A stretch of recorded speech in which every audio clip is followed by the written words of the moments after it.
वाक़या तो आपने बहुत ज़्यादा सुने होंगे, लेकिन ये वाक़या आपने कभी नहीं सुना होगा ज़िंदगी में कि 7 साला यहूदी बच्चा जो कि मुसलमान था और उसने हज़ारों लोगों से इस्लाम कबूल करवा लिया। 1957 की बात है, ये वाक़या बहुत पुराना है, लेकिन ये वाक़या जो है आज भी लोगों के ईमान को ताज़ा कर देता है। अगर इसको दिल लगा कर सुना जाए तो पता चल जाता है ईमान की हकीकत क्या है। ईमान अगर दिलों के अंदर आ जाए तो बड़े से बड़े जो मुशरिकीन हुए थे उनको भी अल्लाह ताला राह रास्त के ऊपर लेकर आ जाता है। वो लोग भी इस्लाम के दायरा कार में दाखिल हो जाते हैं, वो भी जहन्नम की आग से बच जाते हैं।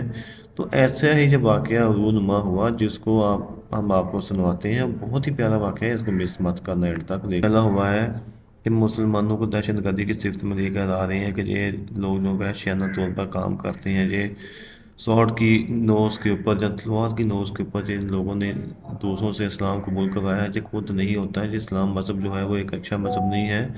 लोग बहुत कुछ बताने की करने की कोशिश करते हैं, लेकिन ऐसा कुछ भी नहीं है। इस्लाम एक पीसफुल अमन पसंद मज़हब है जिसको अल्लाह के रसूल सल्लल्लाहु अलैहि वसल्लम दुनिया में लेकर आए और अल्लाह ताला ने अपने पैगम्बर के ज़रिए अपनी तालीमात अपना कुरान शरीफ हमें तक पहुँचाया, नाज़िल किया। हमें खाना काबा दिया, मक्का मुकरमा दिया और मदीना मुनव्वरा दिया। ज़ियारत रसूल रोज़ा रसूल की ज़ियारत हमें नसीब होती है, वहाँ पे हम खाना काबा हज करते हैं, अल्लाह के घर का तवाफ़ करते हैं, मदीना मुनव्वरा में इबादत करते हैं, जाकर नमाज़ें पढ़ते हैं और अपने प्यारे महबूब के सामने दुआएं मांगते हैं।